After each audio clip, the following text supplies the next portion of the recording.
नमस्कार। आज काशी हिंदू विश्वविद्यालय से धन्यवाद। जुड़ रही हैं डॉक्टर रश्मि खंडेलवाल। इनका परिचय ये स्वयं देंगी। इसके पहले हम बता दें, इन्होंने नारी सशक्तिकरण के लिए खुद अपने को ब्रांड बनाया। अपनी उपस्थिति समाज में मजबूती से दर्ज कराने के लिए इन्होंने सौंदर्य प्रतियोगिताओं का सहारा लिया और बहुत हद तक अपनी बात को एक बड़ा मंच देने की पूरी कोशिश की। भारत की राष्ट्रीय यूनिवर्स सुंदरी, Miss India, Mrs India Universe and city and state winner of Express Universe, इसमें इन्होंने भाग लेकर और स्थान प्राप्त करके हम सबको एक गौरवशाली पद दिया है। आदरणीय, आपकी उपस्थिति से हमारा शिक्षा अभियान बहुत ही मजबूती प्राप्त करेगा, मुझे ऐसा विश्वास है। थोड़ा अपने बारे में बताएं, फिर हम लोग काव्य पाठ की ओर बढ़ेंगे। जी, धन्यवाद डॉक्टर सत्यप्रकाश जी, इतने अच्छे शब्द बोलने के लिए। और मैं डॉक्टर रश्मि खंडेलवाल हूँ।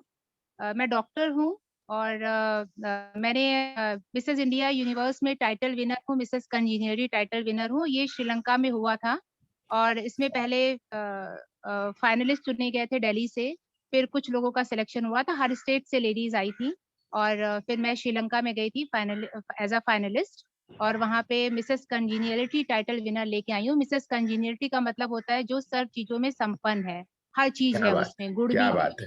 जो कला गुण भी भी है, है, बोलने की गुण भी है, कला भी दया है भी और है। नया जी, व्यक्तित्व है। हर बहुत चीज अच्छा, बहुत सुंदर, डाउन बहुत टू सुंदर। अर्थ एंड एवरीथिंग, और उसके पास सब कुछ है।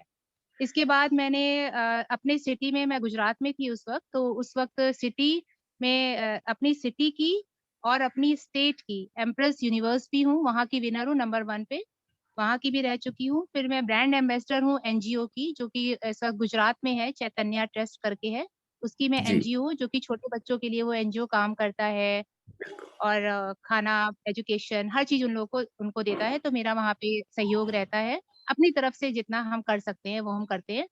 और अपने बारे में और एक चीज और बता दूं कि बहुत मिडिल परिवार से हूँ, बहुत ज्यादा फैशन इंडस्ट्री के बारे में पता नहीं था, लेकिन बस एक चीज थी कि देखना था जाकर, क्या हम मिडिल परिवार के लोग वहां जा सकते हैं।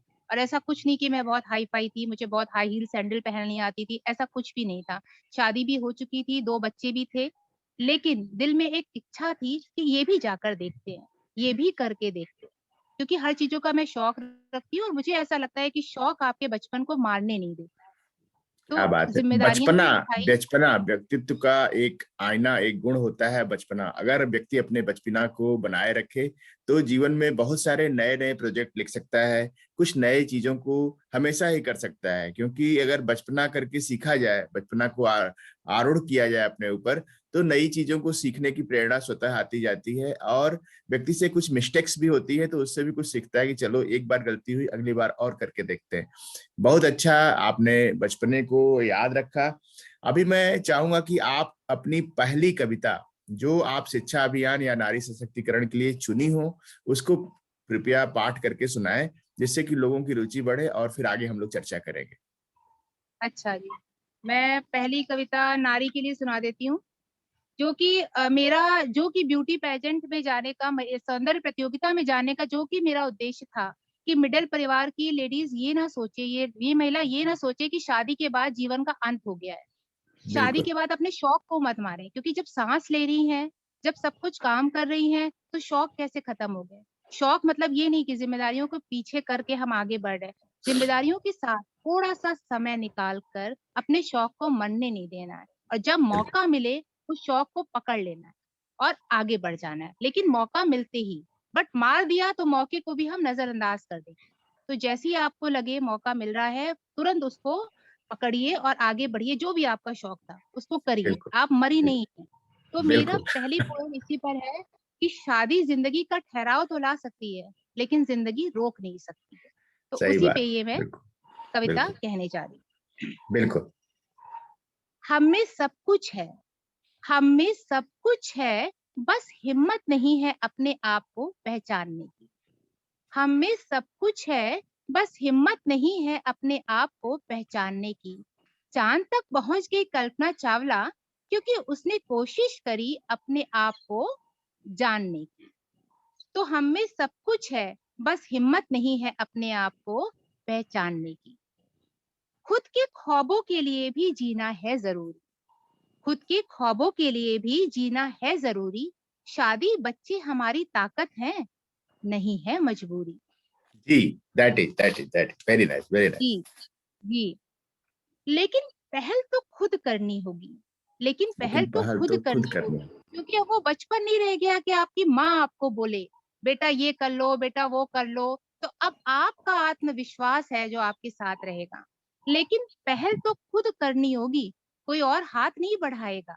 जब हौसले को अपनी ढाल बनाओगे, तब तुम्हें कौन झुका पाए, मैं तब हाथ बढ़ा तुम्हें रहा हूँ, मैं कौन हाथ बढ़ा झुका रहा हूँ, पाए। बहुत सारे लोगों को प्रेरणा दे रहा हूँ। और बहुत धन्यवाद, अच्छी कविता धन्यवाद। है, और आप भी एक एक तरह से पहल ही कर रही हैं मेरे मंच पर आकर अपनी कविता को यहाँ इस तरह से प्रस्तुत करके दूसरे को मोटिवेट करना, ये बहुत बड़ी बात है। बिल्कुल, आप शुरू करें, बहुत अच्छी कविता है। आप जी, सुनाए पूरा। आपको भी धन्यवाद मुझे मौका देने के लिए। माना शादी जिंदगी में एक ठहराव ला सकती है, माना माना जा शादी सकता जिंदगी में एक ठहराव ला सकती है, बिल्कुल ला सकती है। किसी के 10 साल, किसी के 8 साल निकल सकते हैं। तो माना शादी जिंदगी में एक ठहराव ला सकती है, जहाँ सब कुछ नया हो, ऐसा पड़ाव है। भी ला सकती है। जी बिल्कुल बिल्कुल। ये सच है, ये सच है कि हमें जिम्मेदारी से मुंह नहीं मोड़ना है। ये सच है कि हमें जिम्मेदारी से मुंह नहीं मोड़ना है। पर सुनो मेरी सखियों, पर सुनो मेरी सखियों, अपने सपनों से तुम्हें रिश्ता भी नहीं तोड़ना है। पर सुनो मेरी सखियों, अपने सपनों से भी तुम्हें रिश्ता नहीं तोड़ना है। क्या बात है, इतना अच्छा विजुअलाइजेशन और एक्सपेक्टेशन समाज से, क्योंकि बहुत बड़ी ऊर्जा नारी शक्ति की हमारे देश की स्थिर हो जाती है, कार्य नहीं कर पाती है। बहुत सारा टैलेंट उनके पास होता है जो शादी के एक बिल्कुल, पहले वाले फेज में होता है, और दूसरे वाले फेज में चूंकि एकदम से नया स्पेस मिलता है, नई जिम्मेदारियां होती हैं, और उसमें वो चीजें कम से कम 10 से 15 साल के लिए बिल्कुल एक छाया में होती है, एक बड़ी नई जिम्मेदारी में होती है। तो यह फिर से एक सेकंड स्टार्ट लेना, सेकंड स्टार्ट, इसी को मैंने नाम दिया है अपने कार्यक्रम में अनुज्ञा। अनुज्ञा एक ऐसा प्रोग्राम है जिसके अंतर्गत हम सभी महिलाओं को जो अपने जीवन में दूसरा स्टार्ट लेना चाहती हैं, एक पीछे वाली बात जो पहले कॉलेज लाइफ में या स्कूल लाइफ में उन्होंने रखा होगा कुछ हुनर, और अपने जीवन में थोड़ा सा ठहराव आ गया, वो भी बहुत जरूरी था। वो स्टेबल करना था, एक चीज को संभालना था, एक चीज बिल्कुल, बनाना था। बिल्कुल, आपने बिल्कुल, जो किया है वो बहुत ही प्रासंगिक है। लेकिन वह चीज बिल्कुल। जिसके लिए आप पिछले 20 22 30 साल अपने खर्च किए और उस पर काम नहीं कर पाए, उन चीजों को, उन प्रोजेक्ट्स को नहीं लिख पाए, तो आप हम लोगों के साथ जुड़कर शुरुआत करें। अगर नहीं भी जुड़ रहे हैं, अपने से भी सोचना शुरू कर दें तो आप करें। हमें सिर्फ खबर दे दें कि सर आपकी इस प्रेरणा से हम लोगों ने ये शुरुआत कर दी है। हम लोग यही मंच से आपका नाम लेकर आपको उत्साहित करेंगे, प्रोत्साहित करेंगे, जिससे आपके जीवन में और उत्साह आए और आप और अच्छा करने के लिए आगे निकले। बहुत अच्छा सही लगा, बात है। बहुत अच्छा, बहुत बहुत अच्छा लगा, सराहनीय बहुत। काम कर रहे हैं डॉक्टर सत्य प्रकाश जी। बहुत अच्छा। Thank you. और सभी महिलाएं अपने अंदर की इच्छाओं को बस ना माने, ठहराव ले लें। जिम्मेदारी बहुत बड़ी चीज होती है, लेकिन ये ना माने कि शादी के बाद सब चीजों का अंत है और कुछ सोचना आपके लिए पाप है। ऐसा ना सोचें। हाँ बिल्कुल। तो एक आगे शुरू एक करते हैं। कविता, एक, हाँ अभी यह है, इसमें इसमें और है इस जी, कविता में ना, सुना हाँ। है। बिल्कुल समाज बिल्कुल। से क्या करना उम्मीद, घर से करो पहल। समाज से क्या करना उम्मीद, घर से करो पहल। कभी नंद भाभी की, कभी सास बहू की, ऐसे ही हर रिश्ता साथ निभाए तो बदल जाएगा कल। बिल्कुल पुरुषों और बिल्कुल। समाज को अपनी बर्बादी का जिम्मेदार ठहराओ मत। पुरुषों हम्म। और समाज को अपनी बर्बादी का जिम्मेदार ठहराओ मत। एक औरत ही औरत को आग में झोंकती है, कोख में मारती है। इसलिए एक दूसरे की ताकत बनो, एक दूसरे को झुकाओ मत। बहुत सुंदर, बहुत धन्यवाद। सुंदर। इतनी इतनी गंभीर मोड़ पर आपने इसको खत्म किया है कि पुरुषों को आप एक दे के उनसे दूरी मत बनाइए। एक मेल वर्जन मैं यहाँ हूँ, और मैं एक उदाहरण हूँ अपने पूरे पुरुष समाज के लिए कि आप इसी तरह छोटे छोटे कार्य करके, महिलाओं के साथ जुड़कर, उनको प्रोत्साहित करके, और अपने आप में खुद वैल्यू एडिशन करके कि नहीं, हमारे शब्द कितने अच्छे हो जाएं, हम कैसे बोलें कि किसी के मन पर एक लकीर खींच पाए, और उसके बाद वो अपनी यात्रा और अच्छे से शुरू करे। पुरुष सही समाज बात के है। लिए यदि इतना सारा कुछ सोचा जाता है कि वे निगेटिव हैं महिलाओं के प्रति और उत्पीड़न है, तो बहुत सारे पुरुषों का यह धर्म बन जाता है कि वे अपने ऊपर काम करें और अपने ऊपर लगी इस कालिमा को दूर करें, क्योंकि कुछ बिल्कुल, लोगों के बिल्कुल। कारण पूरे पुरुष समाज को ये कहा जाता है कि वो महिलाओं को दबा रहे हैं। तो इन्हीं पुरुष समाज में से मुझे आवश्यकता है बहुत सारे ऐसे पुरुषों की जो महिलाओं के लिए बाहर निकले और कहें कि नहीं, हम आपके साथ हैं और आप अपने ऊपर काम करो। बहुत सारे लोग काम करें। थैंक यू और मैम, डॉक्टर बहुत अच्छा लगा। सूर्यप्रकाश जी, खाली खाली पुरुष नहीं, महिलाएं भी आए, अपने घर से अपनी बेटी, नंद, भाभी का सहयोग दे, क्या वो भी बात है, क्या उनको बात है। सहारा दे। सिर्फ महिला सशक्तिकरण कहने से कुछ नहीं बसंत होता। के परिप्रेक्ष्य में यदि कोई कविता हो, क्योंकि यह कार्यक्रम बसंत के लिए रिकॉर्ड किया जा रहा है, आगे हम लोग होलिकोत्सव में भी जाएंगे जिसमें आपको एकल काव्य पाठ करना है 25-30 मिनट का। तो अभी एक बसंत के लिए आप सुना दें, होलिकोत्सव में फिर लाइव होइएगा। पहले एक बसंत के लिए कोई कविता अगर आपने लिखा जी, हो तो उसे देखिए सुनाइए। बसंत पंचमी सरस्वती जी की पूजा होती है, मतलब शिक्षा, बुद्धि, जी जी ज्ञान। जी जी, तो बिल्कुल। मैंने सिर्फ बसंत पंचमी को फोकस नहीं बनाया है, लेकिन मैंने शिक्षा को फोकस बनाया है कि बहुत अच्छा, शिक्षा बहुत अच्छा। कैसी होनी चाहिए। बिल्कुल। तो हम सब जानते हैं माँ सरस्वती ज्ञान देती हैं। तो ये मेरी कविता का शीर्षक है,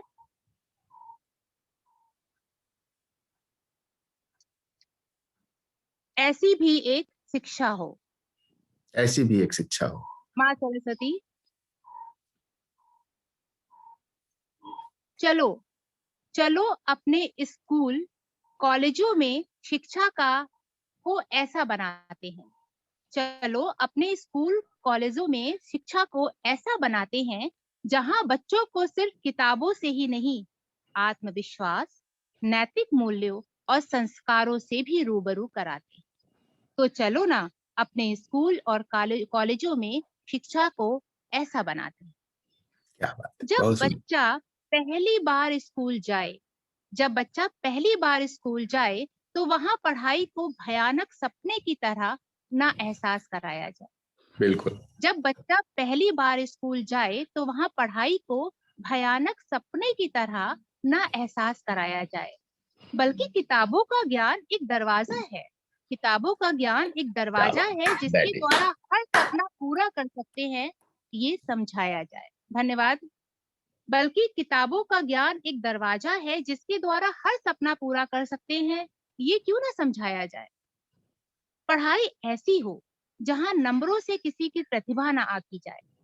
पढ़ाई बिल्कुल। ऐसी हो जहां नंबरों से किसी की प्रतिभा ना आकी जाए, बल्कि उसके अंदर और क्या प्रतिभा है, ये समझने में उसकी मदद कराई जाए। बहुत जिंदगी सुंदर। नंबर के व्यक्ति के तराजू में नहीं तौली। व्यक्ति के जी, यूनिकनेस पर धन्यवाद। फोकस करती है कविता। Uniqueness, what is your potential, what is your identity, yes. When जी, हाउ वी जी। यू कैन टेक लीड, यह सिखाती हुई यस। यह कविता। किताबें केवल द्वार हैं, आप उसको मंजिल मत बनाइए कि किताबों को समझना है। बिल्कुल किताबों से सही, बिल्कुल दुनिया को समझना है, किताबों से बिल्कुल सही। चीजों को समझना है। तो हमारे व्यूअर्स जितने लोग यहाँ देख रहे हैं, अपने अपने इस कविता पर अपने कमेंट लिखें और जरूर लिखें कि आपको क्या यह बात समझ में आई। किताबें बोझ नहीं है, किताबें आपकी एक दरवाजा है, छोटी सी सुराख है जिसके माध्यम से आप पूरे संसार को समझ सकते हैं। आपके ऊपर है कि बिल्कुल आप कौन सी किताब खोजते हैं। सही बात। किताबों पर भी हम चर्चा करेंगे, आगे बढ़ें। बहुत सुंदर, बहुत सुंदर। जिंदगी नंबर के तराजू में नहीं तौली जा सकती। जिंदगी नंबर के तराजू में नहीं तौली जा सकती, ये तो अनमोल है। और शिक्षा उसके अंदर ये विश्वास जगाए, ताकि अगली बार कोई हताश होकर आत्महत्या का कदम ना उठाए। क्या शिक्षा तो मजबूत बनाती है ना। आत्महत्या जैसी चीजें जो हो रही है नंबरों के पीछे, ये हमारी शिक्षा प्रणाली को बदनाम कर रही है। कहीं ना कहीं शायद कोई लूप होल है, कोई छेद है, या हम माँ बाप बचपन से बच्चों को बर्डन ज्यादा दे रहे हैं। ऐसा तो नहीं था, पहले भी नहीं था। पहले भी शिक्षा भी होती थी, सारी प्रतियोगिताएं भी होती थी। लेकिन आज हमने सिर्फ किताबों के ढेर पे आंकना शुरू कर दिया, अरे वाह उसने ये जीत लिया, उसने इतनी ट्रॉफी जीत ली। नहीं, पूरा विकास है शिक्षा, मानसिक, शारीरिक। बिल्कुल, बिल्कुल। तो इसीलिए हम सब लोग काम कर रहे हैं। Mastery for education and empowerment of talent meet programme आपको देता है मास्टरी, आपको सिखाता है कि आप किस चीज में यूनिक है, और आपके पास बहुत सारे पोटेंशियल हो सकते हैं। महामना के प्रांगण से जब मैं बोल रहा हूं तो आपको याद दिलाता हूं कि मदन मोहन मालवीय, पंडित मदन मोहन मालवीय कितनी सारी चीजों को लेकर चले थे। पहले क्या किया, धर्म पर काम किए, फिर हिंदी के लिए काम किए, फिर पत्रकारिता किए, फिर वकालत किए, फिर उसके बाद शिक्षाविद बने, विश्वविद्यालय बनाए, कांग्रेस को सपोर्ट किए, राजनीतिक सपोर्ट किए, और फिर युग पुरुष बने और इतने सारा काम किए। तो आपके अंदर कितनी सारे पोटेंशियल, कितने सारे टैलेंट है। एक ही व्यक्ति के अंदर बहुत सारे टैलेंट होते हैं। देखिए डॉक्टर साहब अपने उदाहरण को यहाँ प्रस्तुत करके बता रही हैं कि वो संदौर प्रतियोगिता जीत चुकी हैं, नारी के लिए ब्रांड एम्बेसडर बन चुकी हैं, डेंटिस्ट के रूप में दांतों का इलाज करती हैं, बहुत सारे ऐसे मोटिवेशनल प्रोग्राम होती हैं, पब्लिक स्पीकिंग प्रोग्राम होते हैं जिसमें वो समाज को जागरूक करने का काम करती हैं। घर गृहस्थी तो देख ही रही हैं, अपने बच्चों के लिए एक नई लीड डेवलप कर रही हैं, उनको पढ़ाती हैं, बहुत सारी ऐसी चीजें, और अब मीट की सदस्य बनकर हमारे प्रोग्राम को भी सपोर्ट कर रही हैं। तो ऐसे बहुत सारे काम हैं जो एक ही व्यक्ति कर सकता है। थोड़ा सा बंटवारा कर ले, थोड़ी सी समझ बढ़ा ले, तो आत्महत्या तो बिल्कुल कभी करने की जरूरत ही नहीं पड़ेगी। थैंक यू, आगे बिल्कुल, बढ़े। बहुत सुंदर, बहुत सुंदर। शिक्षा वही है जो इंसान में विश्वास भरे और मुश्किलों का सामना करने के लिए मजबूत बनाए। सही और गलत का फर्क पता हो ताकि कदम गलत राहों में ना मुड़ जाए। सही और गलत का फर्क पता हो ताकि कदम गलत राहों में ना मुड़ जाए। सही शिक्षा हमें आत्मनिर्भर बनाए। सही शिक्षा हमें आत्मनिर्भर बनाए, पर अहंकारी नहीं। प्रभु में विश्वास जगाए, लेकिन अंधविश्वासी नहीं। क्या बात, क्या बात, सफल बहुत सुंदर, बहुत थैंक सुंदर। यू, धन्यवाद।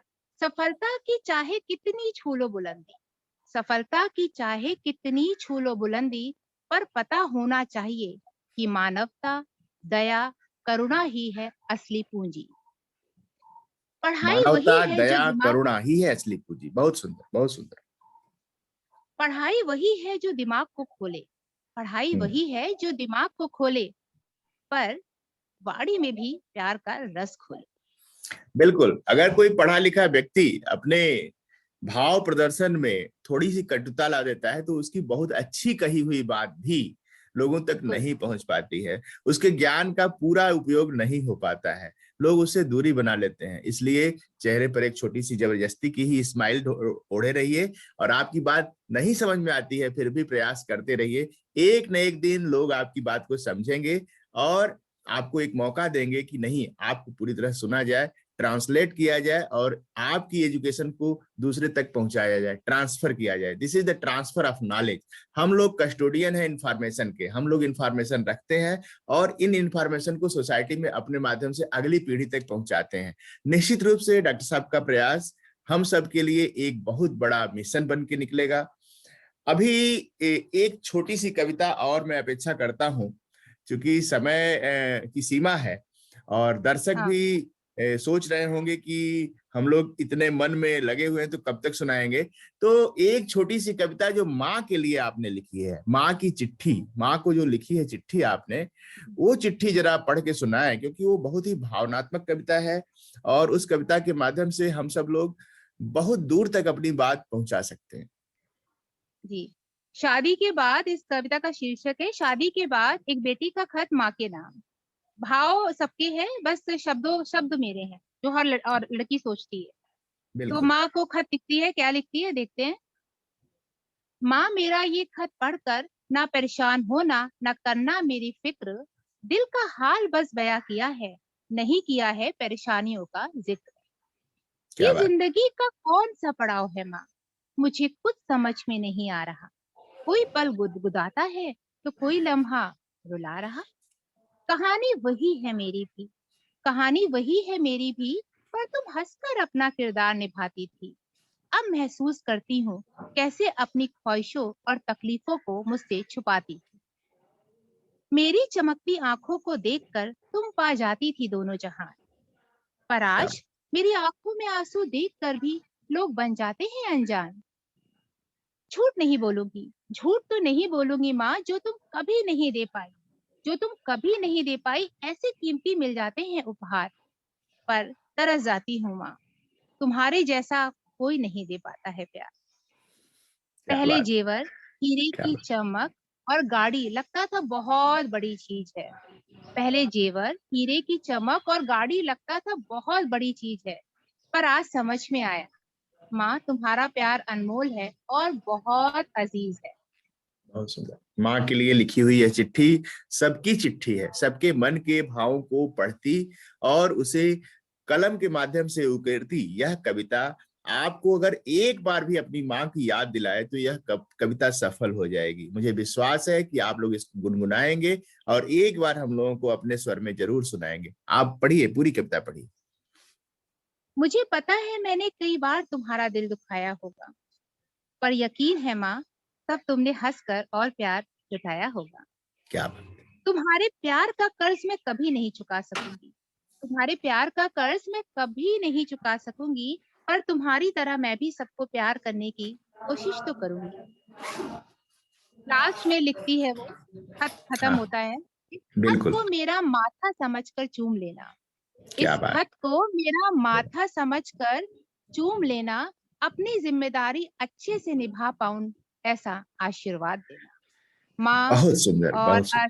सभी माँओं को धन्यवाद, और आई बहुत लव यू अच्छा। माँ, अभी अभी हम सभी लोग माँओं को। एक और चीज सुनेंगे।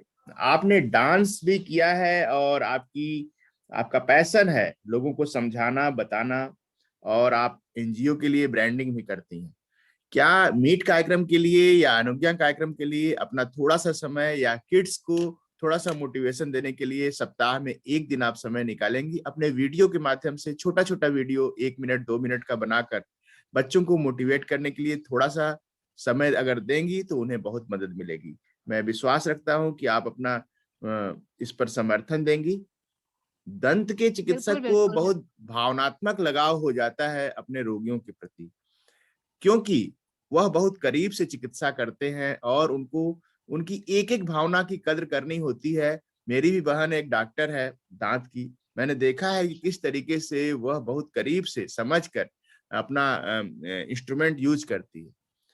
कहीं ना कहीं आपका कोई अनुभव ऐसा भी होगा, कोई रोगी आपके पास आया होगा और उसके प्रति भी कोई कविता जन्म ली होगी। यदि ऐसी कोई भावना आए तो हमें जरूर सुनाइएगा। और कोई एक छोटी सी कविता और पढ़ सकती है, थोड़ा सा समय है हमारे पास, जो आपकी सबसे प्रिय कविता जो छूट रही हो जिसको आप सुनाना चाहें आप उसे सुना सकती ऐसी तो पुलवामा अटैक पे अगर आप सुनना हैं। चाहें तो। दैट इज बिल्कुल, व्हाई नॉट।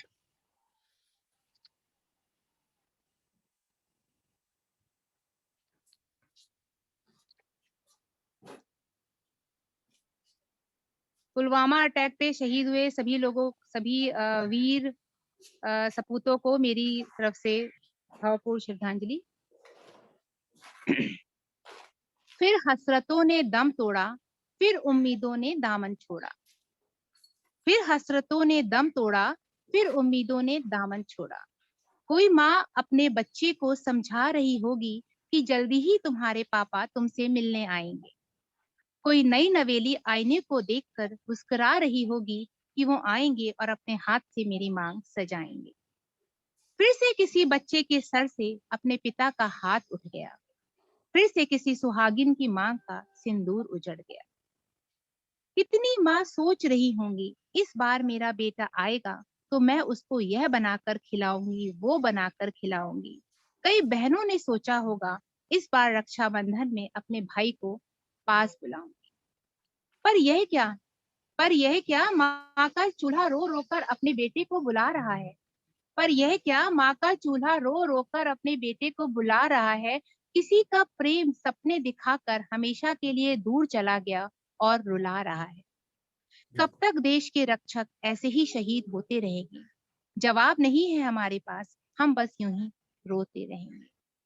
इसीलिए जब भी किसी अपने वीर जवानों को देखें, सैनिकों को देखें, तो कभी अपनी तुलना ना करें कि वो भी लाइन में क्यों नहीं खड़े हो रहे हैं, वो भी लाइन में क्यों नहीं खड़े हो रहे हैं। हम अपनी तरफ से यही सेवा कर सकते हैं कि उन्हें आगे से आगे उनका हाथ बटा सकते हैं। आगे बिल्कुल से आके बिल्कुल। उनकी फैमिलीज को हम कह सकते हैं कि आप पहले आ जाइए, आप पहले जाइए। इसमें आपका कुछ नहीं बिगड़ेगा। वो जो देशभक्ति कर रहे हैं, यहाँ आप थोड़ी-सी उनकी सेवा कर देंगे। इसमें आपका अहंकार आगे नहीं आना चाहिए। हमारे कार्यक्रम में अभी 2 सैनिक, एक कर्नल और एक लेफ्टिनेंट, 2 लोग आ चुके हैं, उन्होंने अपनी कविताओं के माध्यम से भी प्रेरणा दी है और समाज के लिए काम करने के लिए अपने बहुत सारे आशीर्वाद देकर गए हैं। सिविलियंस के रूप में रिटायरमेंट के बाद वे लोग कितना करते हैं, सीमा पर तो करते ही हैं हमारे लिए। हम लोग बहुत ही गौरवशाली हैं कि हमारी सेना हमारे लिए ऐसा महफूज वातावरण बनाकर रखती है कि हम लोग अपनी अपनी कुशलता को यहाँ बैठकर शांति से कर पाते हैं। जिस भी दिन वह अपने पोस्टिंग से वापस आए, आपके आसपास दिखें, तो आप उन्हें वही भाव दीजिए कि जैसे आपका बेटा, आपका भाई, आप अपने घर आया है। आपका वो भाई है तभी आप यहाँ हैं।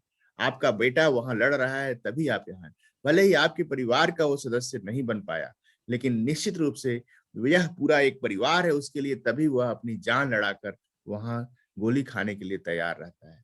इसलिए इन्हीं शब्दों के साथ आज की यह डॉक्टर सत्या होप टॉक की मीटिंग यहीं प्रस्तावित होती है। बसंत का आपको बहुत-बहुत शुभकामनाएँ। आप सभी आपको लोग भी जितने लोग बहुत-बहुत देख रहे हैं, शुभकामनाएँ। आप सभी लोगों के लिए एक छोटी-सी बात, आपके बच्चों का जन्मदिन यदि शुभकामना से भरा जाए, तो आपको कैसा लगेगा?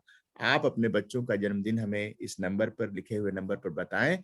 हम लोग यहाँ से बैठकर आपके बच्चों के लिए अच्छी शुभकामनाएँ कविताओं के माध्यम से प्रेरणा के रूप में देते रहेंगे। इन्हीं शब्दों के साथ बहुत मैं डॉक्टर साहब आपका बहुत-बहुत धन्यवाद देता हूँ। आपने अपनी धन्यवाद। क्लिनिक में से इतना समय निकाला और आपके बच्चों को भी और आपके परिवार को, पूरी परिवार को, आप किसी को याद करना चाहें जिससे कि उनको अच्छा लगे, जो आपके पढ़ते-लिखते समय उनका नाम लेकर अगर आप याद कर सकें तो आप उन्हें याद करें। ये वीडियो देखेंगे, उनको अच्छा लगेगा कि डॉक्टर साहब ने मुझे याद किया।